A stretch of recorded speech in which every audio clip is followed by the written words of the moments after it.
One, two, 1, 2, 3, 4.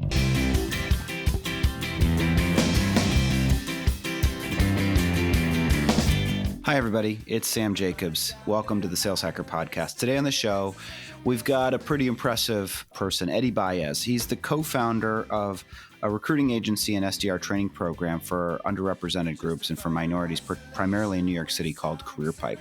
And what he's trying to do is bring the concept and education around B2B sales to a group of people that may not be as aware of it. And so he goes to primarily, again, colleges in the New Jersey, New York, and Connecticut tri-state area, and he teaches them, and he finds people that maybe aren't aware of what is possible in the career sales.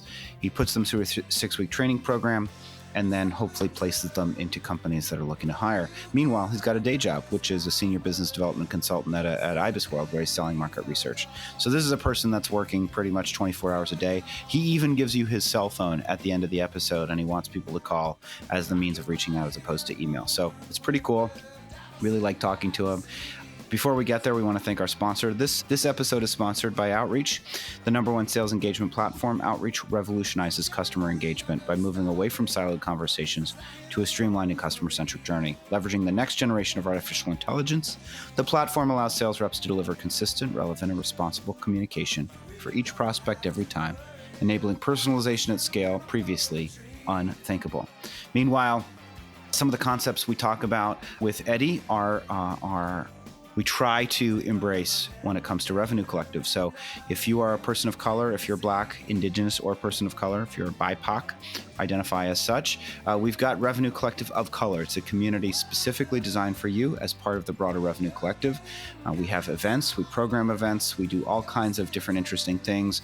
We've hosted podcasts through that community, and we're always looking for great new members to join. So go to revenuecollective.com and you can click apply now. Without further ado, let's listen to my conversation with Eddie Baez. Hey everybody, it's Sam Jacobs. Welcome to the Sales Hacker Podcast. Today on the show, we're excited to have Eduardo Eddie Baez. Eddie is the CEO and co-founder of a really interesting company called Career Pipe, which he's going to tell us all about. And he's also a senior business development consultant at IBISWorld. And so he's somebody that is an account executive on one hand, closing deals and building pipeline and doing all of the things that we talk about all the time. And then he's also building his own company, and he's an entrepreneur. And I'll read you just a little bit of his bio. Growing up, Eddie experienced firsthand the difficulties of learning the essential skills required for professional B2B sales and the lack of mentors that resembled him in the sales community. Given this experience, Eddie began his mission to build a top-performing sales program for junior sales talent with his business partner, Scott Hanrahan, in 2018. Career Pipe's mission is to provide underserved and minority young adults a roadmap to financial independence by training them to become the best sales professionals in New York City and placing them in their first sales roles. Eddie, welcome to the show. Thank you so much, Sam. Thank you for having me here.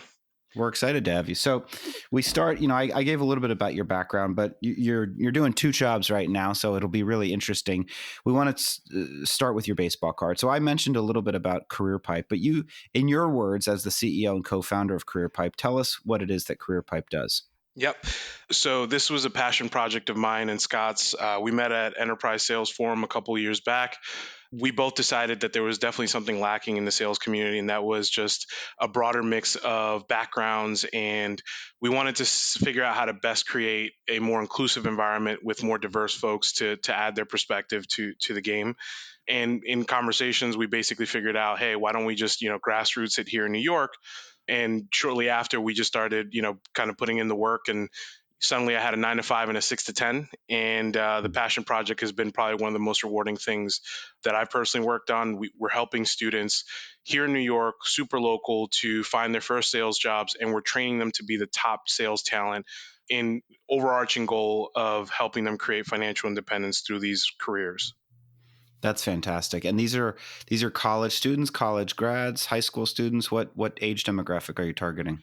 Yeah, so we actually work with college grads. We're targeting seniors in college who are looking for their first sales roles, and they have to be Pell eligible students. And the reason we made that a requirement is because we actually pulled up some statistics and found that a majority of the folks that are Pell eligible who are receiving financial aid also tend to come from very diverse backgrounds. And a lot of them actually, I believe it was 62%, identify as women as well. So we wanted to definitely make sure that we brought both of those demographics in bigger numbers.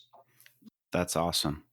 Let's dive a little bit into your background. How is it? And also, by the way, let's give you an opportunity to plug your day job and make sure you don't, you keep that. Tell us about IBISWorld. Tell us about what you do there. Yeah, absolutely. So I've been there 6 years.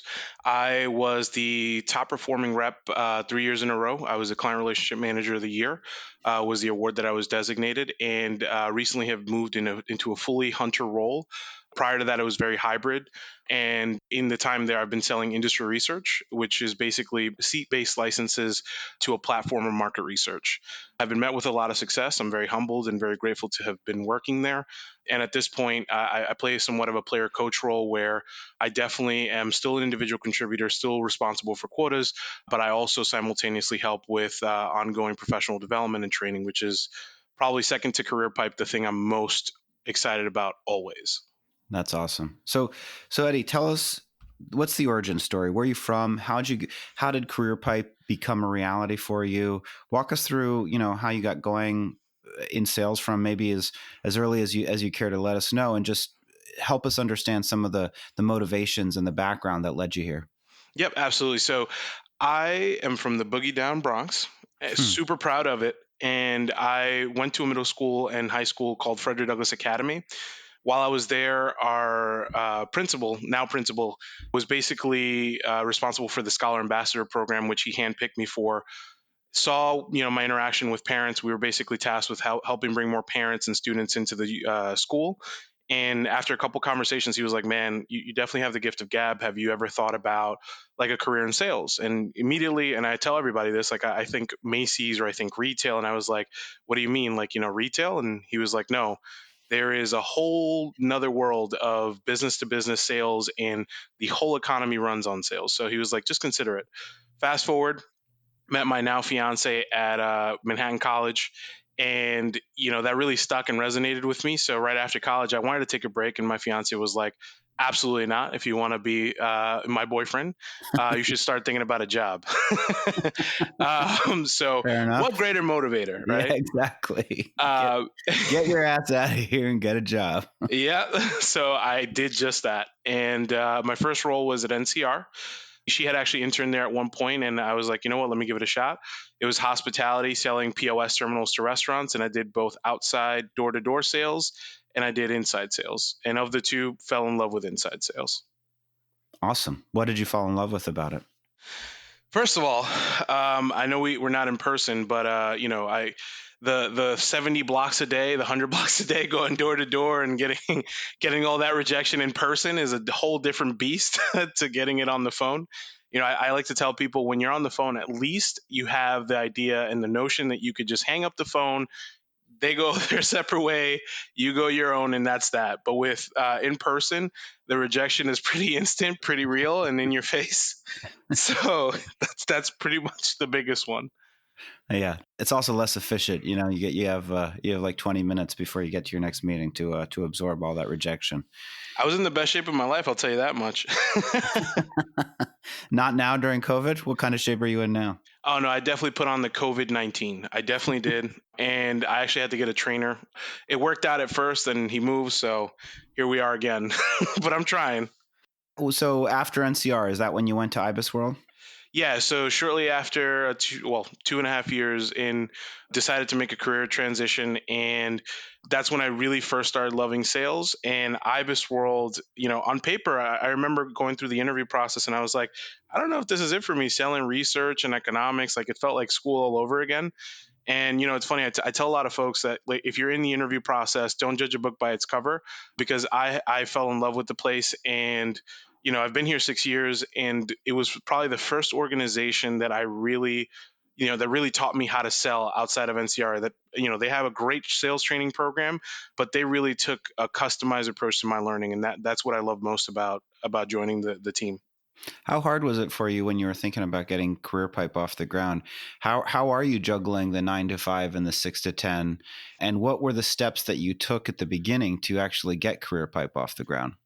I think a lot of it was having open dialogue with our VPs. all of our senior management, even the CEO, at some point we had a conversation, and I had mentioned to them that I was working on this passion project, and that it would be coming up in my social media, it would be coming up in conversation. But one thing I made very, very clear, and I still hold true to this, is that it would never interfere with the work. And at noon during my lunch hours, I get an hour. That's my prospecting time. That's my time to be on social, trying to connect with folks. Prior to the pandemic, I was hitting the beat with any and all networking opportunities I could find. So I was probably going to like 3 or 4 a week. The burnout was real, but I can't begin to tell you what kind of impact that had on our pipeline. Just doing all that in person, face to face, and meeting literally the movers and the shakers in the industry was probably the best experience I've had in months prior to COVID.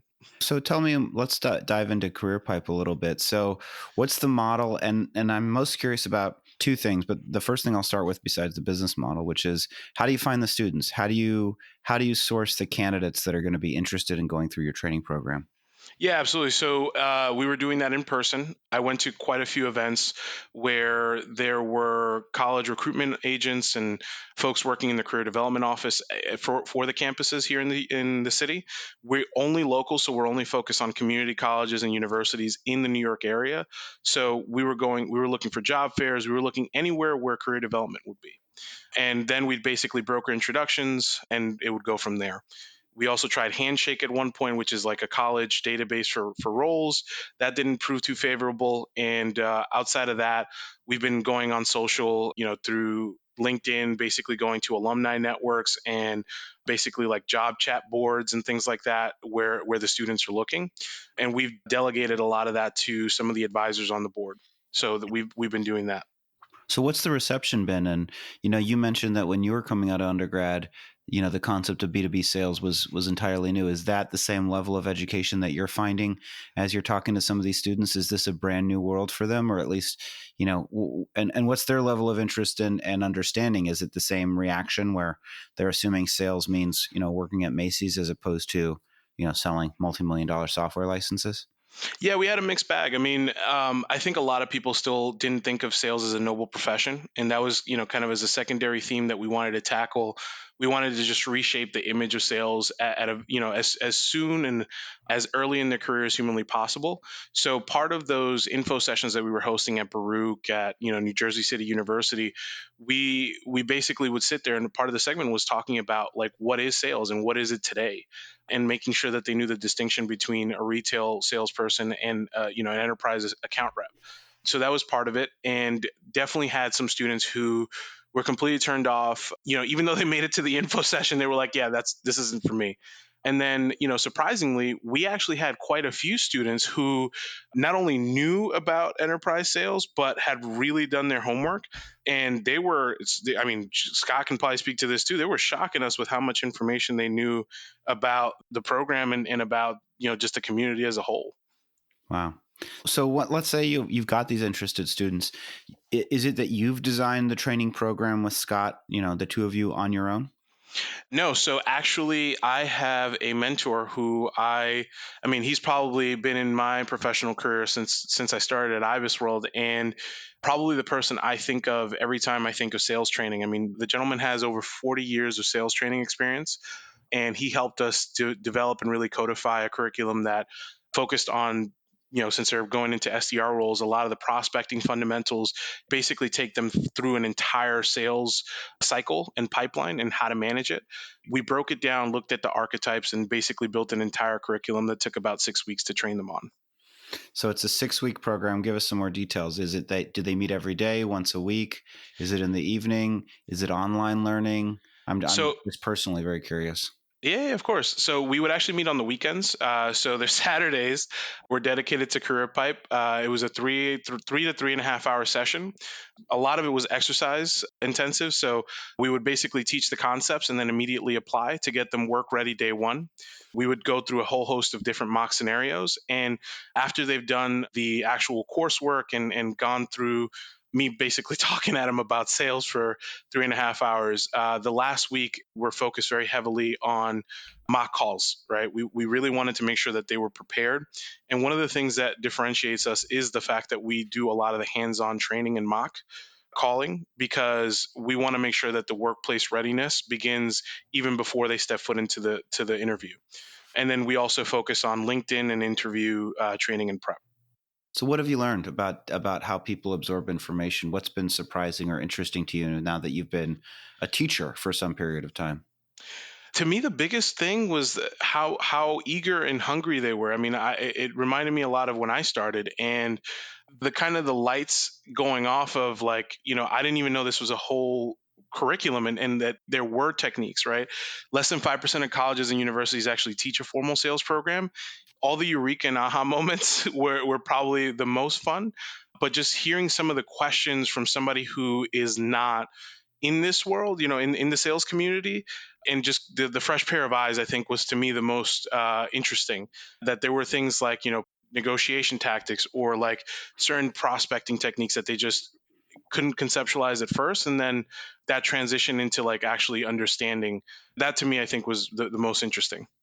When you think about, because you're training SDRs and you're thinking about teaching people on how to get meetings, for you, what's the latest and greatest learnings about, getting somebody's attention and translating that into a meeting? Is it still the same, kind of multi-touch sequence using, one of these sales engagement platforms, and like anything new, different, interesting that you've found helps people get in the door and get meetings over the last couple of years?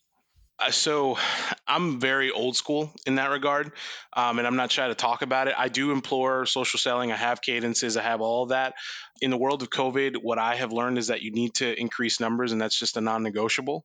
And what I've learned in teaching them, and also in working with a lot of folks who were providing mentorship for the students, is that you have to go back to basics. And a lot of people can't do a lot of the fundamentals right, specifically around those initial introductions, and making it personalized, making sure that you are being present in the conversation and not just reading off a script. And I think big thing that I saw is that people were having a tough time differentiating themselves. And I think that's one area that we really try to hit home with the students, was making sure that they understood how what's in it for the person that you're speaking to, and how what makes you different from the thousands of calls they pick up every day. So how do you help them be different? So we actually, in the program, took them through actual calls that I've done, and basically provided examples of, showing them how to incorporate research, the social media, so LinkedIn, Facebook, anything that they could find that provided them a platform to be on common ground with the person they were calling and prospecting. So we basically taught them how to take a unique one-to-one approach, and basically used they would connect with the person on LinkedIn, they would mock call and introduce, short tidbits and reasons why they were calling that were related to actionable things that the person would need or want. That's awesome. So let me ask you, I mean, well, what's been the biggest surprise about starting your own company, doing it on the side? Is there anything that wasn't a surprise? Obviously, I think we would all expect it to require a ton of hard work, but is there something that caught you off guard that, you might want to prepare others for? Yeah, absolutely. So the biggest surprise is the positive reception. At first, trying to sell something, as we all know, to somebody who's never heard the concept before, it tends to be rather difficult, right, when it's all cold. But because there's a social enterprise element tied to it, I find that in working on the Career Pipe project, a lot of folks have been extremely warm and inviting to it. I also think it lends itself to the times and the goal of trying to diversify sales floors now more than ever. And that was actually quite a bit of a surprise when you're used to getting, a lot of cold receptions. So I think that was the most surprising. And if anything, I would tell the audience members is, think about the we economy and the we first, mindset, and how can you turn whatever concept you have right now into a social enterprise, and how does it impact not only the people that you're trying to serve, but the broader community. And that, to me, was the biggest thing I've learned. That's fantastic. When you think about working with companies, I mean, I guess I'm curious, COVID's affected all of us. What was the impact? On the one hand, I would expect that the Black Lives Matter movement and the social justice movements that have been happening, particularly in the wake of the murder of George Floyd, have been a positive impact to Career Pipe. But I'm also wondering if some momentum was blunted just by virtue of the fact that companies, stopped hiring. So how did you respond, and what's been the impact for you personally when it comes to COVID? Yeah, so we were at a complete standstill the first couple weeks. I mean, everybody very quickly took flight, and we were left with literally no one. We went from a pretty strong pipeline of folks who were very passionate about diversifying their recruitment practices, and suddenly turned up with a big donut. I mean, people like Trip Actions, they had furloughed hundreds, if not thousands, of employees, and we were having a really tough time trying to find folks after a couple weeks and things started to kind of settle, a little bit of the ambiguity started to kind of dissipate. We ended up finding a few folks who were still hiring. The current events, the social unrest, and the murder of George Floyd definitely had a hand to play in that as well. I would definitely say that it sparked a consciousness that I think people didn't really have before in the same way.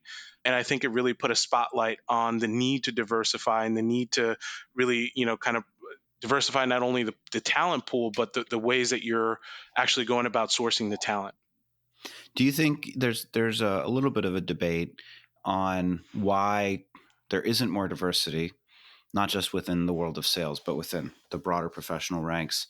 But focusing specifically on sales, some people say it is quote unquote a pipeline problem that, and maybe CareerPipe is helping address that there aren't enough diversity candidates for the expectations or requirements of a role.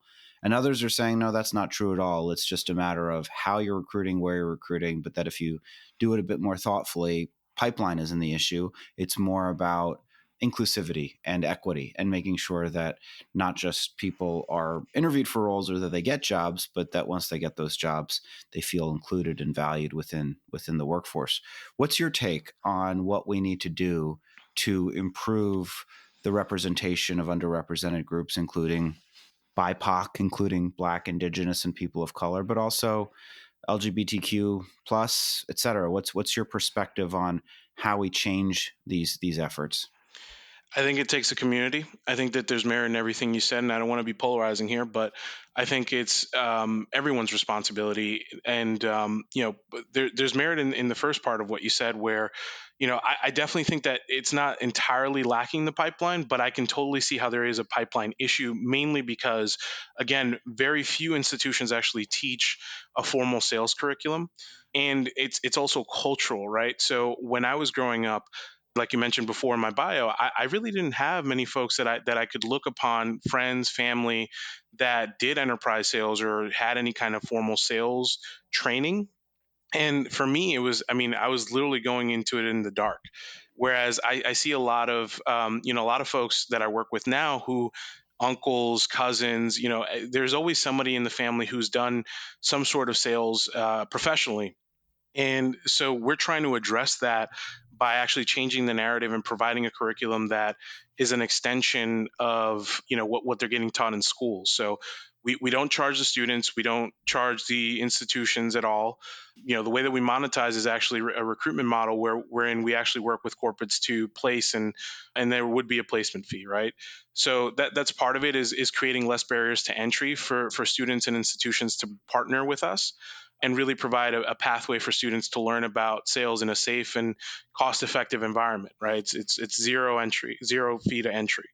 And then the second part of that is, as sales professionals, as leaders, sales leaders, I definitely want to encourage folks to really amplify the channels. One of the things that I've seen is that, they go to a job well, they go to maybe one or two places. Now it's more than ever, it's the case that we do have a lot of programs like CareerPipe that are trying to bridge the gap and create those pathways. So I encourage sales leaders to consider just amplifying their sales channels and really trying to look for new and creative ways to go about their diversity hiring efforts. That makes a lot of sense. Let me ask you a question. As when you see companies, like, what's your take? I've asked this question. We've actually had this conversation with a few other folks through Revenue Collective, but I'm curious on your perspective.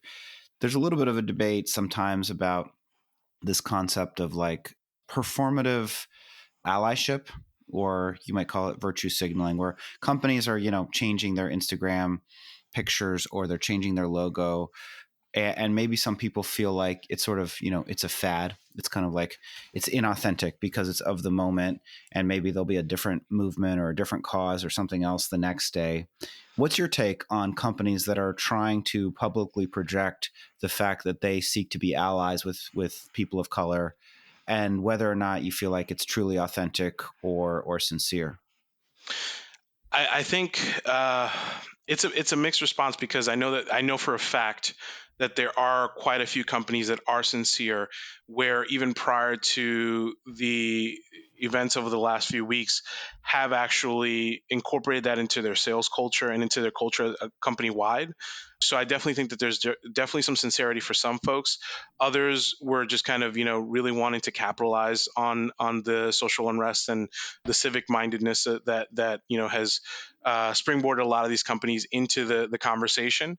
And I definitely think it's a mix of both.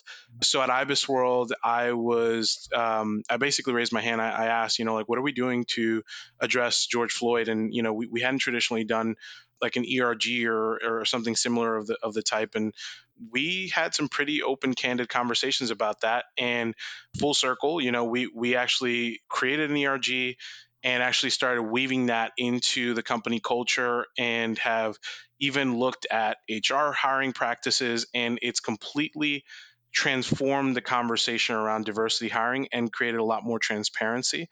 So it's not lip service. And I can personally attest to that. Right. And I think that my question really is, and not to answer your question with the question is, where are the actions, right? It's not just putting up a sign to show that you are there for solidarity and there to show empathy, but what are the actions that these companies are taking to not only diversify their teams, but also to create equal and equitable opportunities for folks from all backgrounds? What are you doing? Like, how is the culture reflecting the sign, right? You put up a sign on LinkedIn. What are you doing to now enforce that paradigm? Yeah, I think it's wise words. I appreciate them. Eddie, I want to ask a few questions just about your day and how you organize it and the discipline around it, because you're working two jobs right now. And I don't know if you know this guy Dan Pink. He's a great author, and he wrote this book about the science of perfect timing. And one of the things he talks about is how there are larks who are basically morning people, and there are owls who are night people. And that really, it doesn't matter. You can be either one. It doesn't really matter if you're a morning person or not. In order to get the work done, it's just you have to organize your work around the right time of day. But you don't really believe that. I'm curious, you've said that it's really, really important, or do you believe that? I guess my question is, are you one of these people that thinks you have to be a morning person and wake up at 5 a.m. to get things done? Or do you think that it really is about just figuring out when are you optimal? I think it's definitely the latter. I used to, in my mind, right, all the greats, every book that you read, Master Key, The Secret, Dan Pink, Atomic Habits, all those things, like they always point to the most successful person in the room is the guy or the person or just anyone who would wake up at 5 a.m. and just get stuff done from the minute they wake up. And personally, I find that I do my best work at night. I definitely consider myself a night owl. And if I could prospect at night and cold call people at night, I would. But I definitely think that for my day to day, like 9 to 5 is, those are IBISWorld's hours, and I pour my heart and soul into making that work and making sure that I'm meeting my quota and my responsibilities. And then, like I said, 6 to 10 is another set of golden hours. And I think when I first started, I didn't really internalize or really fully, I guess, give myself to the process of like whatever I'm doing at IBISWorld, the same level of ferocity that I put into my prospecting, into my blocking out time and all those responsibilities that I have to get done. If I don't do that with CareerPipe, it's just going to be dead in the water. So it took me a couple of months to adjust to that and really make that, I guess, full integration into a 6 to 10. And now I definitely try to get as much work done within those hours and try to be as respectful of that process as I am of my process with IBISWorld. That's awesome, and I love that you've discovered that additional measure of productivity. Eddie, we're coming to the end of our time together, and this is the part. And I know you sound like a voracious reader. You sound like an incredible networker, somebody that's building relationships and connections. So I think this question will be even more resonant with you, which is when you think about people that you think we, meaning the listeners, should know about. And that could be books that you've read. You just rattled off a great list. Books that you've read, or mentors that you've had, or great leaders, just people that you think we should know about. What comes to mind? Yeah. First person, whenever I'm out of sorts, I always listen to Les Brown. So early on in my career, I found that a lot of the older generation sales professionals, the Zig Ziglars, and those voices, they always implored people to look for motivational speakers and people who really resonated with them. And for me, that was Les Brown. So that's the person that helps me stay optimistic, stay positive. And even today I listen to it, right? And whenever I'm really kind of straying away from my goals, I always make sure to put on at least 5 minutes of Les Brown, and that'll pretty much get me into a whole different zone. So definitely encourage everyone to look for a motivational speaker or somebody that resonates with you in a very positive way. I also, one of the best books I ever read was The Greatest Salesman in the World, Og Mandino. I still read the 10 scrolls. I try to read them right before bed just to remember, what are the things that I need to focus on, and how do I keep my mindset positive. And those have been kind of some of the more fundamental, kind of positive and uplifting people that have really changed my way of thinking towards sales. And I know that as far as the sales literature, it's abundant, but I highly encourage anyone to read, New Sales Simplified, the Anthony Iannarinos of the world. There's just so much great content out there. But Les Brown and Og Mandino definitely resonated with me. That's awesome. That's fantastic. And you're the first person that said either of those names on the podcast in 2 years of recording this. So, which is surprising, but mazel tov to you. Eddie, we got folks that are listening. They're inspired by you. Maybe they want to hire underrepresented folks, people of color, Black people, and they can do that through CareerPipe. So what's the best way that they can get in touch if they want CareerPipe to assist them with their hiring needs and to ensure that there's equality and equity in the world? How should they get in touch? Absolutely. So we're on LinkedIn. We do have a company page. You can call me directly. I'll give you my cell phone. Do it. I am taking all takers. Yeah, let's go. What's your number? 718-678-4490. I answer the call. Call me at midnight. I'll pick up. I promise. One more time. 718-678-4490. Awesome. Eddie, thanks so much for being on the Sales Hacker podcast. We're going to talk to you on Friday for Friday Fundamentals, but it's been great chatting with you. Same here. Thanks, Sam, for the opportunity. Absolutely.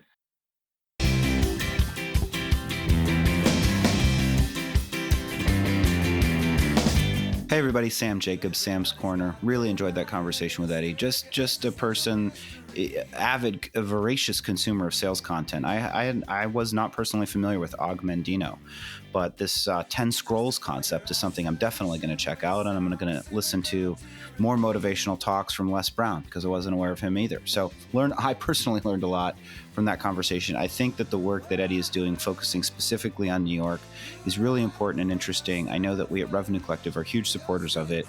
Eddie is a member of Revenue Collective, and he's a member of RCOC, Revenue Collective of Color. And I just think that the work that he's doing is important because, so many people, and we've talked about this in the past. I talked about it with Brandon Myers, who's also an incredible chief revenue officer out in San Francisco. When he was in high school, the guidance counselor only presented 3 options: become a cop, enlist in the Army, and become a social worker. And by the way, I am sure, or would bet, that the Army recruitment officer was subsidizing some portion of that recommendation from the guidance counselor. So there's just a whole nother world of enterprise sales. You can control your own destiny, you can make a tremendous amount of money, and you can learn one of the greatest professions in the world. And so the fact that Eddie is out there trying to teach people that may not have been aware about this opportunity, I think is personally inspiring. And I also like, just in terms of what he was talking about, modern sales strategies. And he's saying, there's no substitute for the traditional mechanisms. He says he does use social selling, but he's still picking up the phone and calling. He is still networking when it's possible, certainly networking online as opposed to in person now, but I'm sure when in person is possible, he'll be doing that as well. And there's nothing to replace just the numbers, the activity levels. Activity levels still, it's true that the smartest, best salespeople can definitely get by more efficiently. They can get more output from fewer activities. But what could they do with that same level of creativity, personalization, and empathy and curiosity with those high activity levels? And in a world where buyers are maybe not buying or becoming more hesitant, I think it's just critical that we embrace the ethos of hard work. The other thing that he said is, Hey, he doesn't believe that you have to be a morning person. He gets some of his best ideas and best work done in the evening from 6 to 10. So, if you're out, I am more of a morning person than an evening person. But if you're not, if you're like my wife and you're an evening person, you can be just as productive. Don't be too hard on yourself now. You don't have to conform to these old societal standards about what work is and what it is not. And I can particularly emphasize that given the remote work environment, right? We're all working from home. I'm sure we have Zoom calls that require us to check in at certain times. But, personally, I've structured my day in such a way that I work throughout the day, probably right up until the moment that I go to sleep. But I also find time to relax and unplug throughout the day. And that's why, we stopped talking. I stopped talking about this concept of work-life balance, and we talk about work-life integration. But the most important theme of Eddie's talk is really about the importance of diversifying your sales floor, the importance of focusing on making your workplace a place where people of all different shapes and sizes and backgrounds want to work and where they feel included. And I think if you're a company looking to hire people in New York, CareerPipe might be a great opportunity for you. And by the way, Eddie, of course, didn't pay me to say that. I just think that what he's working on is an important thing. So we're excited about it. Meanwhile, at Revenue Collective, we've got RCOC, as I mentioned, and we're also going to be, I think we probably at this point, given I'm recording this weeks before, but we've announced a hiring pledge that we're asking our members to sign to make sure that they increase the percentage of people that they hire that are BIPOC. Or if there are no people on their team, and thus increasing the percentage would still be zero, that they commit to hiring at least one person by 2021. So we're looking for tactical, actionable, measurable measures that companies and individuals can embrace to show that we are making progress. So if that's interesting to you, you can learn more at revenuecollective.com, or you can email me, sam@revenuecollective.com. You can also find me on LinkedIn, linkedin.com/Sam F. Jacobs. Thanks again to Outreach, revolutionizing customer engagement the world over, moving away from siloed conversations. The journey is now streamlined and customer-centric. Thanks to Outreach. Check them out, www.outreach.io, and I will talk to you next time.